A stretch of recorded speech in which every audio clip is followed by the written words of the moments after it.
This is a bumper kit from a company called Coastal Off-Road. They're based out of Canada.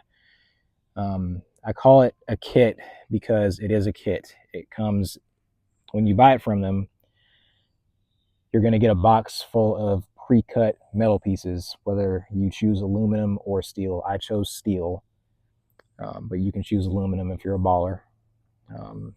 All of their bumpers come with the winch cradle, and you can, this is a Badlands 12,000 pound winch that just lets you know what it can hold.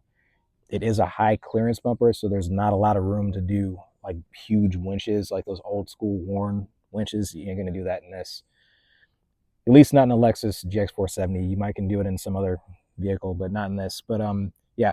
Anyways, you can get it with just the front bumper piece, or you can get it with the bull bar, or with just the middle part. I chose to put some spotties on the front because I just like that style, but you can see how there's some square holes right here. There's 4 altogether. There's 2 on each side. You can put your diode dynamics. You can put your Baja designs. I chose the cheap ox beam spotties from Amazon because I'm a baller on a budget, and I was trying to do this by saving a lot of money.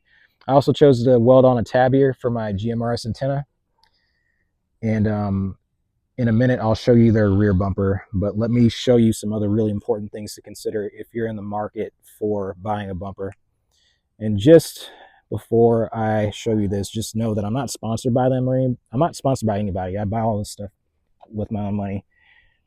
I just like showing people what I use and what I trust. And yeah, anyway, so with all that being said, you do have recovery points on the front. This is where you can put your D-ring shackles for recoveries. And another important thing to consider is the way it mounts. Some bumper companies for, you know, the J120, J150 platforms, you know, your Forerunners, your Prados, your GXs, your FJ Cruisers.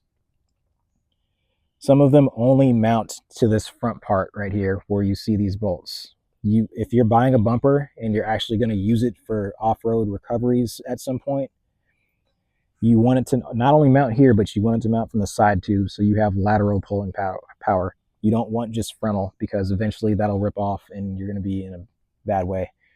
So yeah, in a second I'll show you their rear bumper because I also bought that too. Coastal Off-Road rear bumper. Just like the front one, it's a weld together kit. So when you buy it, it comes in a lot of pieces that you need to weld together. So it comes in different iterations, just like the front one does. You know how the front one I told you has, like, you can get it with just the bumper itself. You don't have to get the hoops if you don't want to. But yeah, you can get it with just the bumper, like I just said. And you don't need to get the jerry can holder. You don't need to get the tire carrier, but why would you do that? That's crazy. Just get the stuff if you're all about that life. When I go on trips that are like 3-4 days plus, I usually keep 2 water cans here, the 5-gallon ones or whatever they are. And when I'm just, you know, off-road for a day, maybe 2 days, then I'll just carry my Rotopacks on this thing. It's pretty simple process to open. It's just these little red tabs. You just pull down on them. There, that's open. Tire carrier is a little bit different.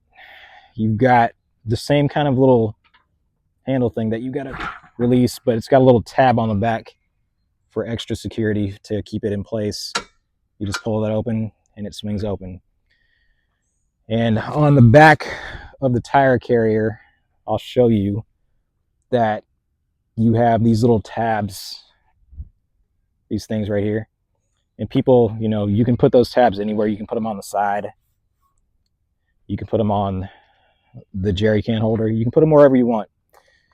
But the thing is that it's customizable. Like I said, that's the beauty of Coastal Off-Road. It's totally customizable. You can do whatever you want. It's also a good price point if you can find someone to weld, or if you know how to weld. And I get it. If you have money to just buy a kit that's already pre-built, I understand that. But if you're a baller on a budget like me, and you know how to weld, and you know how to paint, this is a no-brainer, man. This is a good kit. It's a good kit.